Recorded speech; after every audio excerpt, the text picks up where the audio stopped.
ये question number third. और third वाले क्वेश्चन में इसने कहा कि जो 4-5 क्वेश्चन दे रखे, 5 या 6 क्वेश्चन दे रखे, इन सभी के लिए ये कह रहा है कि आपको इनको प्रतिस्थापन विधि से हल करना, मतलब सबस्टिट्यूशन मेथड से सोल्व करना है। और सीधी सीधी बात, खास बात क्या है, खास बात इसमें ये है कि इसमें डायरेक्ट इक्वेशन नहीं दे रखे, समीकरण दे नहीं रखे, आपको एक्स वाई में समीकरण बनाने पड़ेंगे। तो वो भी देखो बहुत इजी है।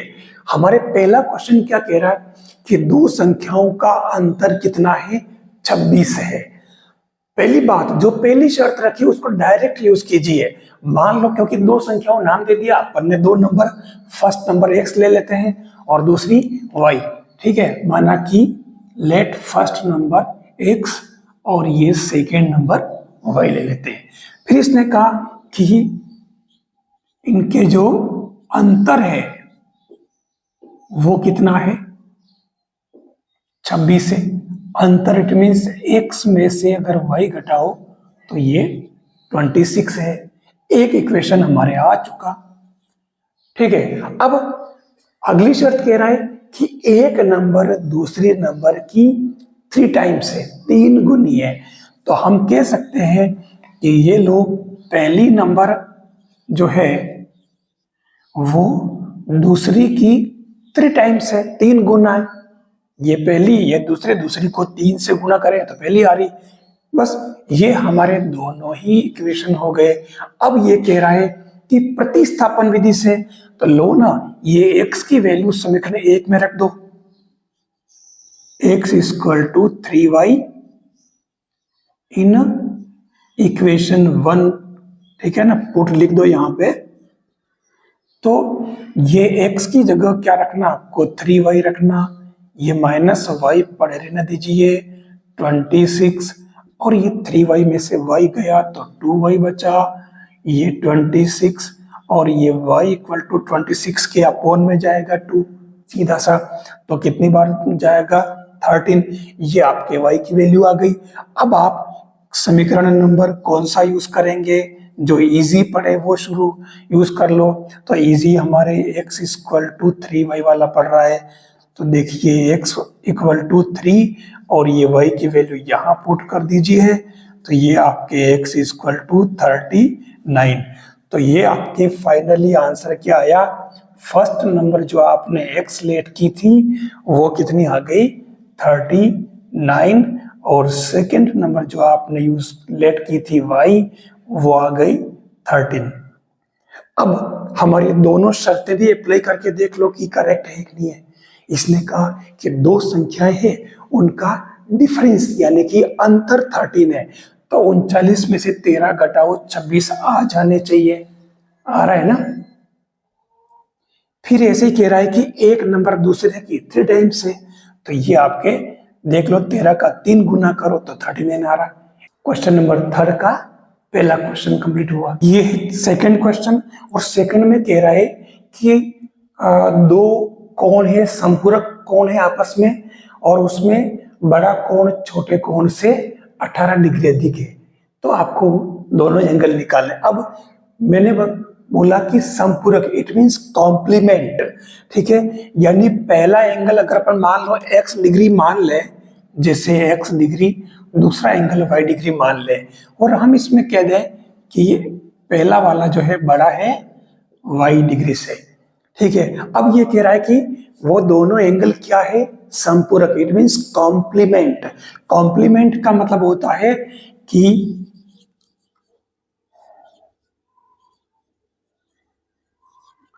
एंगल, इट मींस दोनों का जो सम है वो हमेशा हमेशा 180 डिग्री होगा।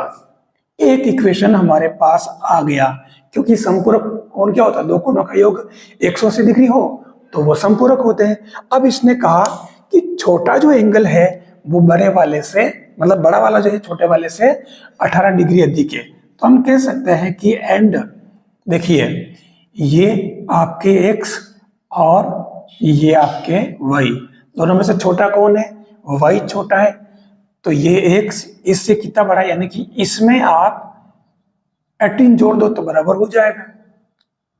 ठीक है ना, बड़ा वाला उससे 18 अधिक है, तो y में 18 जोड़ दिया, ये हमारा दोनों काम हो गए। तो अब इसमें इक्वेशन नंबर इसमें 2 डाल दो। अब इसने क्योंकि कहा कि प्रतिस्थापन विधि से हल करना, सब्स्टिट्यूशन मेथड, तो इसीलिए मैंने इस y को इधर शिफ्ट नहीं किया, नहीं तो मुझे सबसे अच्छी जो विधि है, सबसे अच्छा मेथड वो एलिमिनेशन मेथड लगता है, काटने वाला। ठीक है, गुणांक समान किए, काटा और y की वैल्यू आ गई। लेकिन अब हम ये x की वैल्यू समीकरण 1 में रखेंगे, x equal to Y plus 18 1 में पुट करो, तो ये क्या बन जाएगा आपके, देखो x की जगह क्या पुट करना, y plus 18 plus Y equal to 180 degree, तो ये y और y तो हो जाएगा 2y प्लस 18 उधर 180, आप ये 18 कहाँ भेजोगे, उधर शिफ्ट करोगे, तो 2y इक्वल टू क्या होगा 18 मतलब 180 माइनस 18, तो ये 2y इसमें से माइनस कर लो, तो ये 162 हो जाएगा। तो ये y निकालोगे तो 2 इसके डिवाइड में जाएगा, तो इसका हाफ कर लीजिए, तो ये 8 और ये 1, यानी छोटा एंगल कितना आ गया 81 डिग्री। अब y की वैल्यू आ गई, आप 2 पुट कर लो। ठीक है, तो y equal to 81 degree put in 2, तो ये 2 इक्वेशन क्या कह रहा, x equal to Y plus 18, तो ये x इक्वल टू वाई की जगह पुट करो आप 81 18, कंफ्यूज मत होना, ये जैसा लग रहे हैं, तो ये क्या हो जाएगा 8 और 1 9, 8 और 1 9, ये हो गया आपके पास। ठीक है, ऐसे ही y आपके इधर आया था 81 डिग्री। देख लो, आपको चेक भी करना है कि ये दोनों एंगल जो निकाले करेक्ट है या रॉन्ग।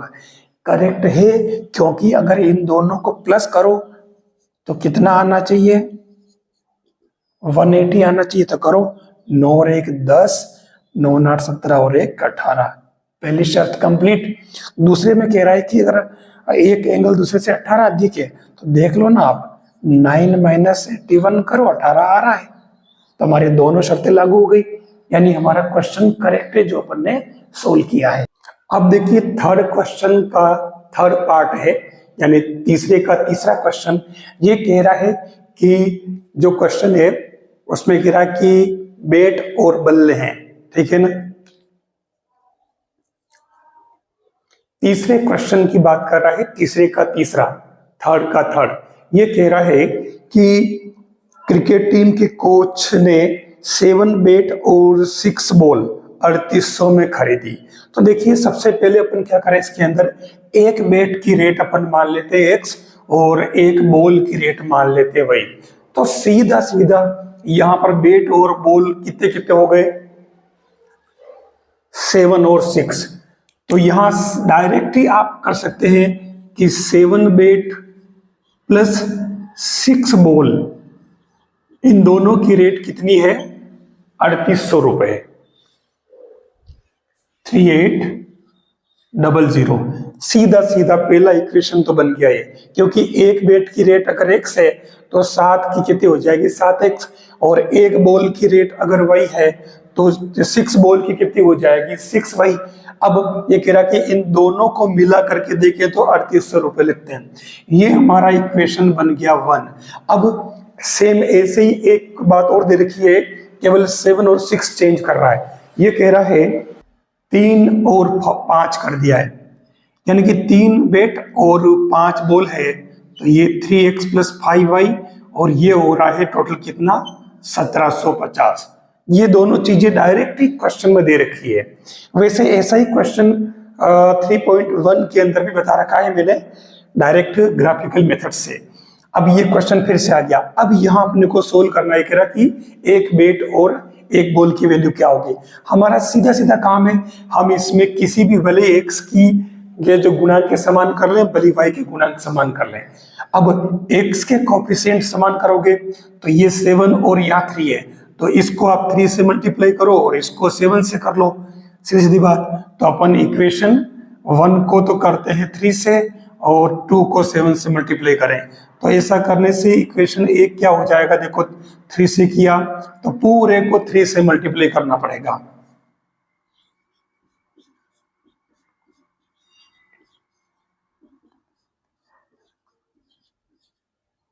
ये अपन ने 3 से तीनों को मल्टीप्लाई कर दिया तो ये आ जाएगा। ठीक है, अब इसको इक्वेशन नंबर आप 3 दे दें। फिर दूसरे इक्वेशन में क्या हो जाएगा, पूरे इक्वेशन को किससे 7 से मल्टीप्लाई करना, तो 7 से इन तीनों को कर लेते हैं। तो पहले 3 से करो,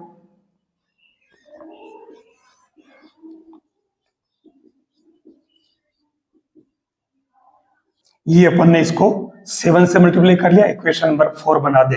अब हमारे पास ये 21x आ गया, तो दोनों ही प्लस के, तो आप घटाने पर लिख दीजिए सब्ट्रैक्टिंग, तभी तो ये दोनों कैंसिल होंगे। अब यहाँ कितना बच रहा देख लो, 15 में से 8 गए 7, और इधर कितने 2 में से कितने, ये हो जाएगा 17y माइनस के, और उधर भी आप माइनस कर लो तो देखो ये माइनस के 850 बच रहे, माइनस माइनस प्लस हो गया, तो y कितना आ जाएगा 70 देखो 17 से आराम से कट रहा है, तो ये हो जाएगा 50, यानी y की वैल्यू आ गई 5। तो क्या मतलब हुआ, एक बॉल की वैल्यू कितनी आ गई 50 रुपए। अब ये जो y की वैल्यू है, ये y की वैल्यू आप इन दोनों में से किसी एक में रख लो, तो अपन पहले वाले में रख लेते हैं चलो, तो y equal to 50 putting in equation 1, तो ये आपके इक्वेशन 1 क्या दे रखा है, 7x प्लस 6y 3800। आप इसमें 7x ऐसे रहने दें, प्लस 6 इंटू वाई की जगह 50 पुट करना, तो ये 503800, इससे आपके ये 7x और ये कितना 300 बन जाएगा, ये 3800। अब इसमें 7x फाइंड करना, तो 300 पूरा पूरा उधर शिफ्ट हो जाएगा माइनस में, तो ये 7x ही रखो, और ये 3800, ये 300 इधर प्लस के थे तो उधर जाके माइनस के बन जाएंगे। अब इसमें 7x इक्वल टू 300 माइनस कर लो, तो ये 3500 हो जाएगा। आया समझ में? तो देखो ये कितना हो रहा,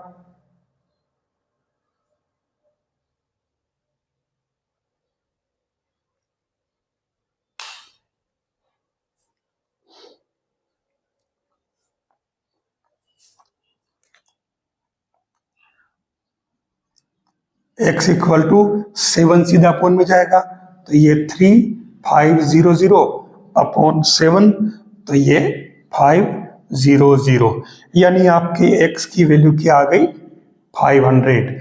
तो आप कह सकते हो फाइनली कि एक बेट की जो रेट है वो क्या हो जाएगी, 1 बेट की जो प्राइस है वो कितनी हो जाएगी 500 रुपीज, और 1 बॉल की जो रेट है या प्राइस है वो वही कितनी 50 रुपीज हो जाएगी। ये इस क्वेश्चन के आंसर हो जाएंगे। इक्वेशन बनाना सीख लो, सोल्व करने का तरीका तो हर क्वेश्चन में अपन एक ही यूज कर रहे, कोई फर्क नहीं पड़ता। मैं चाहता तो यहाँ सब्स्टिट्यूशन मेथड भी यूज करता जैसा एक क्वेश्चन दे रखा, लेकिन मैंने इसमें विलोपन विधि से कर दिया है, इससे कोई फर्क नहीं पड़ता है आप किस मेथड से कर रहे हैं, ये तो केवल आपको बताने के लिए कि आपको सब्स्टिट्यूशन मेथड भी आनी चाहिए, प्रतिस्थापन विधि से हल करना भी आना चाहिए, इसलिए इसमें दे रखा है। बाकी एग्जाम में कोई ऐसी दिक्कत नहीं है, आप किसी भी मेथड से सोल्व कीजिए, आपको पूरे के पूरे मार्क्स मिलेंगे। क्वेश्चन नंबर 3 का 4th क्वेश्चन क्या कह रहा है कि एक टैक्सी के किराए की बात कर रहा है कि फिक्स किराए के साथ साथ में अगर वो कोई टैक्सी एडवांस में और चलती है, इसके अलावा अतिरिक्त और चलती है कि भाई फिक्स किराया इतना ही से, उसके बाद अगर और ज्यादा चल गई तो उस पर 2 केस बता रखे हैं किराया, तो दोनों के लिए इसने कहा कि 10 किलोमीटर पर तो 105 रुपए है, लेकिन अगर 15 किलोमीटर पर हो जाए तो 155 रुपए है। ये कह रहा है कि ये दोनों चीजें क्या है, फिक्स किराए के अलावा है। तो अपन मान लेते हैं जो फिक्स किराया है नियत भाड़ा उसको तो मान लेते हैं x, और प्रति किलोमीटर जो पर एक्स्ट्रा जो चार्ज लगता है उसको अपन ले लेते हैं y। ठीक है, अब आपको इसमें ये दोनों ही चीजें निकालनी, x और y। इसके अलावा इसने तीसरा क्वेश्चन पूछा है तो ये भी अपने को फाइंड करना है। अब अपन इसमें, क्योंकि जब फिक्स किराया है वो अपन ने x मान लिया, तो पहली शर्त जो कहती है हमारी, पहली शर्त के अकॉर्डिंग तो हो जाएगा x प्लस 10,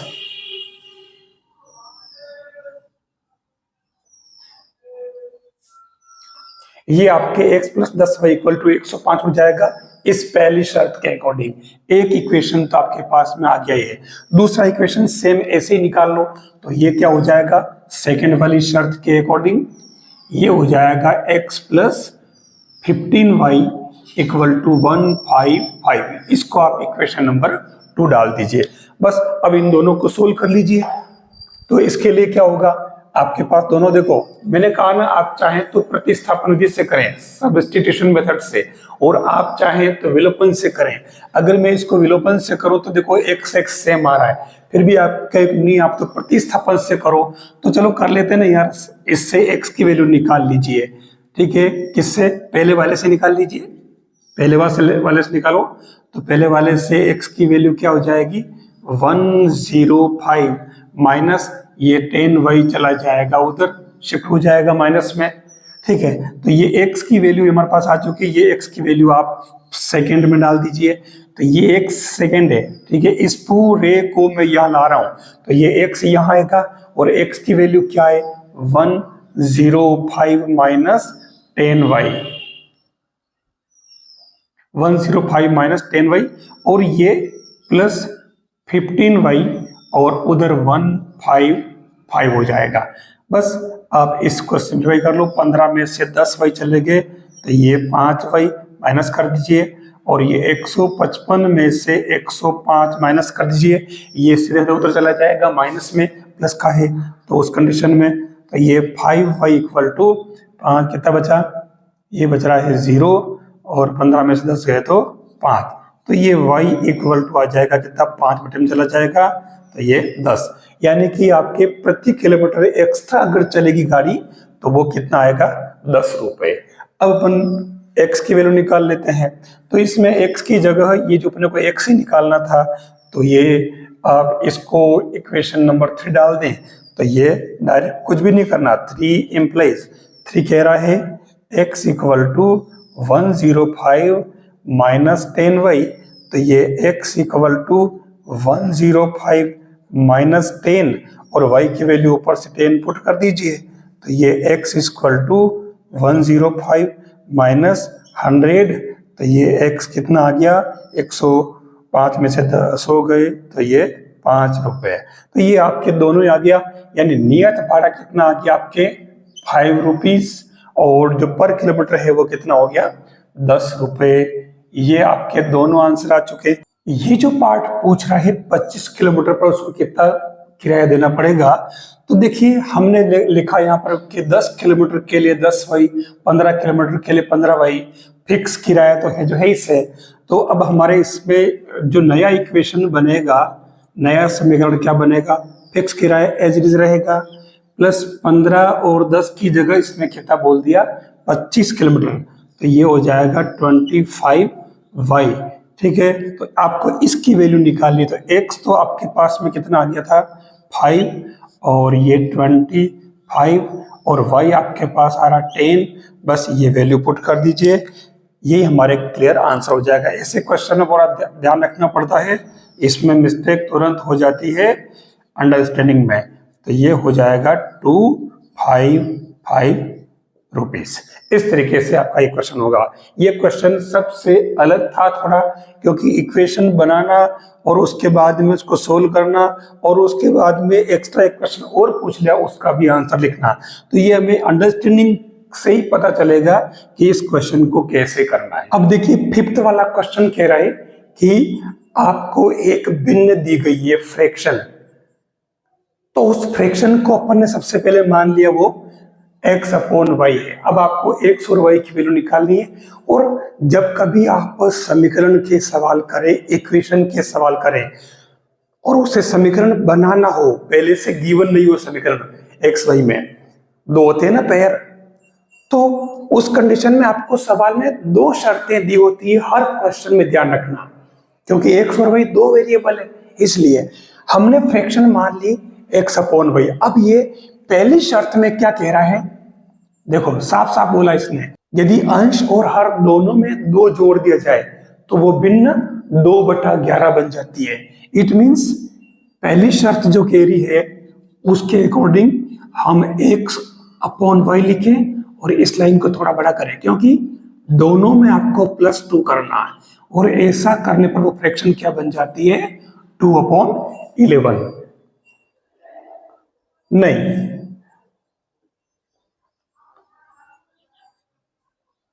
यदि अंश और हर दोनों में दो जोड़ दिया जाए तो ये वाली जो फ्रैक्शन है ये फ्रैक्शन 9/11 बन जाती है। ये आपकी पहली शर्त बोल रही है। सवाल में दे रखा, मेरे मन से कुछ नहीं किया, मैंने क्या किया, एक्स अपॉन वाई ऐसे लिखा और अंश के अंदर भी +2 कर दिया और नीचे वाले में भी +2 कर दिया, जैसा एक क्वेश्चन कह रहा। ऐसा करते ही आपकी वो फ्रैक्शन 9/11 हो जाएगी। अब आप इसको सोल्व कर लीजिए, तो क्या करोगे, क्रॉस मल्टीप्लीकेशन 11 का पूरे से इससे और 9 का y +2 से, तो ये 11 बाहर लिखें, x +2 इधर लिखें और उधर आपके 9 हो जाएगा और ब्रैकेट में y +2। अब 11 का दोनों से मल्टीप्लाई कर दीजिए, तो ये 11x + 22 9y + 18।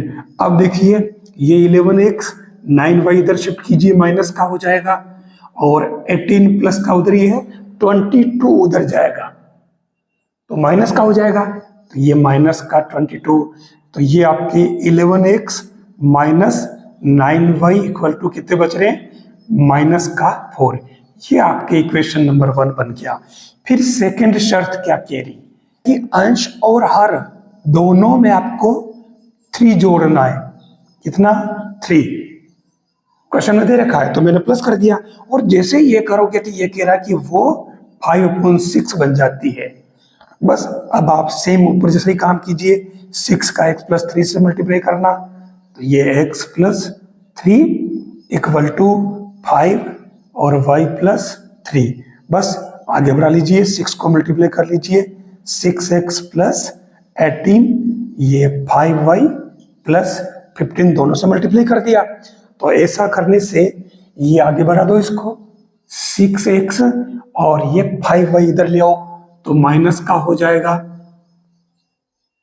और उधर कौन है 15, तो ये 15 माइनस ये 18 चले जाएंगे उधर, ये 18 उधर शिफ्ट हो जाएंगे तो माइनस क्या हो जाएंगे। अब आप इसको माइनस कर लीजिए, ये आपका सेकंड इक्वेशन आ गया, तो ये 6x - 5y इक्वल टू -3, ये आपके इक्वेशन नंबर 2 आ गया। ठीक है, अब क्या करोगे, हमें दोनों इक्वेशन आ गई, इनको सोल्व कर लेना और x y की वैल्यू निकालनी, तो आप इक्वेशन 1 को इसके नीचे लिख दीजिए। तो इक्वेशन 1 को नीचे लिखने से फायदा क्या होगा, चलो लिख लेते हैं। तो ये 11x - 9y इक्वल टू -4 है, ये इक्वेशन नंबर 1 था। अब यहां देखिए हमारे पास में ऑप्शन क्या है, अब आपका हो तो भले प्रतिस्थापन से कर लें, सब्स्टिट्यूशन से, या विलोपन से करें, विलोपन वाला इजी रहेगा ताकि हम जल्दी निपट देंगे। जैसे इसमें ये दे रखा है 5 और ये 9, मैं y के गुणांक समान कर लेता हूं, तो इसको तो मल्टीप्लाई कर दूं मैं किससे, 9 से, और 1 को कर दूं 5 से, तो ये इक्वेशन 2 क्या बन जाएगा, अब 9 से कर रहे हो नहीं, तो ये 54x, ये हो जाएगा 45y, और ये 9 से किया -27। ठीक है, फिर इक्वेशन 1 क्या बन जाएगा, 5 से मल्टीप्लाई करोगे तो ये हो जाएगा 55, 11 हो रहा ना, फिर ये हो जाएगा 9 5 45, दोनों सेम हो गए देखो y के, और ये माइनस से करोगे तो -20। अब आप यहां पर इसे माइनस कर लीजिए ताकि 45 45 कैंसिल हो जाए, क्योंकि दोनों ही माइनस के हैं तो 8 तो कर ही नहीं सकते, जोड़ तो सकते नहीं, तो ये माइनस किया, ये माइनस किया, यानी साइन चेंज कर दिए, ये कैंसल, 55 में से 54 तो -का x, और ये 20 में से -27 घटाया तो कितना बचा, -7। ये आपके x की वैल्यू क्या आ गई, 7। क्लियर। अब x की वैल्यू आप 7 आई, आप x की वैल्यू किसी एक इक्वेशन में पुट कर दो, तो आप एक में रख दो ना। इक्वेशन 1 क्या था, ये रहा, तो आप x की वैल्यू एक में रखो। तो देखो ये 11 मल्टीप्लाई x की जगह क्या रखोगे, 7 -9y -4, तो ये हो जाएगा 77 -9y -4। ये 77 उधर शिफ्ट करो, ये -4 है, बात ध्यान रखना, मैंने वही तो नहीं बोल देता। अब ये -9 और ये -4 -7 7, तो ये -9y और ये -81 माइनस प्लस, तो y की वैल्यू कितनी आ गई, 9। अब आपके x और y दोनों आ गई, तो आप जो रिक्वायर्ड आंसर लिखेंगे वो क्या लिखेंगे, वो लिख देंगे अभिष्ट भिन्न, ठीक है ना। रिक्वायर्ड फ्रैक्शन वो है x/y, तो आपके x की वैल्यू क्या आई थी, 7, कहीं निकाले ना, ये रही है, ये 7, y की वैल्यू 9, ठीक है। ये आपके भिन्न जो आपको निकालनी थी वो 7/9 आंसर, ये इंग्लिश वालों के लिए, हिंदी वालों के लिए। तो ये ऐसे आप कर सकते हो, कोई सा भी क्वेश्चन हो। ये है लास्ट आपके 6 वाला क्वेश्चन, तीसरे का, और इसमें देखो ये एज वाले क्वेश्चन बहुत ही इंपॉर्टेंस रखते हैं, और इससे अपने को पहले इक्वेशन बनाना पड़ता है, समीकरण बनाना पड़ता है। तो यहां मैंने क्वेश्चन को 2 पार्ट में डिवाइड किया है। पहला पार्ट कह रहा है कि 5 वर्ष बाद जेकब की जो आयु है वो पुत्र से 3 गुनी, ये सवाल में दे रखा है, ठीक है। यानी ये कह रहा है कि आफ्टर 5 ईयर इसकी जेकब की एज अपने सन से 3 टाइम्स है। तो हम एक काम करें, पहले फर्स्ट पार्ट से अपन ऐसा करें, पहले तो अपन मान लेते हैं कि जेकब की एज x और सन की एज y ले लेते हैं। माना कि जेकब की आयु x वर्ष और पुत्र की आयु y वर्ष। तो फर्स्ट कंडीशन में क्या कह रहा है कि जो जेकब है वो पुत्र से कितना गुना है, 3 टाइम्स। तो पुत्र को सन को 3 से मल्टीप्लाई करें तो जेकब की एज आ जाएगी। लेकिन अभी ये वाली बात रॉन्ग है, क्यों, क्योंकि इसने कब के लिए कहा है, 5 ईयर आफ्टर। तो हमें यहां लिखना पड़ेगा कि आफ्टर, बाद में, कब, आफ्टर 5 ईयर जेकब की एज कितनी हो जाएगी, 5 वर्ष बाद। अभी अगर x है तो 5 वर्ष बाद कितनी हो जाएगी, x + 5 ईयर। आया समझ में। और सेम एज से ही 5 वर्ष बाद पुत्र क्या वैसे ही थोड़ी रहेगा, उसकी एज के अंदर भी तो 5 जुड़ेगा, तो सेम एज से ही उसके सन के लिए भी लिख दो। तो 5 ईयर के बाद में उसका जो पुत्र है उसकी उम्र क्या हो जाएगी, y + 5 ईयर। ये एक सबसे खास मामला है, 5 वर्ष बाद तो जुड़ जाएगी। आज अगर मान लो 10 वर्ष है तो 5 साल बाद 10 + 5 हो जाएगी ना, 15 वर्ष, वैसे ही। तो अब ये वाली शर्त अब आप लगाएं, ठीक है। तो पहली वाली शर्त के अकॉर्डिंग हम कह सकते हैं कि जेकब की आयु = 3 × सन की आयु। कब, इस शर्त के बाद। तो उस कंडीशन में जेकब कितना है, x + 5 और 3 मल्टीप्लाई सन क्या है, y + 5। अब इसको आप सिंप्लीफाई कर लो, तो ये x + 5 और ये 3 का अंदर दोनों से मल्टीप्लाई हो जाएगा, तो ये 3y, 3 से 5 को करो तो 15। अब इसे सिंप्लीफाई कर लो, x 3y इधर शिफ्ट करो और 15 - 5, तो उस केस में ये x - 3y = 15 - 5, इट मीन्स 10। ये आपके समीकरण नंबर 1 आ गया। अब ये काम अपन ने इससे किया, तो सीधा सीधा अगर मैं इस तरीके से पूरा लंबा नहीं करूं और सेम काम में ऐसे ही कर लूं, इससे सेकेंड पार्ट से कि जेकब की आयु वर्तमान में कितनी है x और सन की कितनी है y है। मैं बीच में इक्वल लगा रहा हूं, लेकिन ये कह रहा कि 5 साल पहले, तो अभी अगर x है तो 5 साल पहले तो माइनस में होगी ना, मतलब 5 माइनस हो जाएगा, तो ये 5 माइनस हो गया और y के भी 5 माइनस हो जाएगा। मतलब अभी अगर 10 वर्ष की है तो आज से 5 साल पहले कितनी होगी, 10 माइनस 5 ही होगी ना, 5 कम हो जाएगी, तो दोनों के 5 घटा दो। अब ये कह रहा है कि ये 5 साल पहले आ गई, लेकिन 5 साल पहले ये बराबर नहीं थे, वैसे भी सन और फादर बराबर एज के नहीं हो सकते, तो ये 7 से किसको मल्टीप्लाई होगा, पुत्र से, सन से करो, तभी तो ये पिता की एज के बराबर आएगा। अब इसे आप आगे बढ़ा लो, तो ये x माइनस 5, 7 को अंदर मल्टीप्लाई कर लो 35, तो ये x माइनस 7 5y और 5 उधर शिफ्ट करो, तो ये 35 और प्लस 5, तो इससे ये x minus 7y equal to कितना हो जाएगा, माइनस का 30। Equation number 2।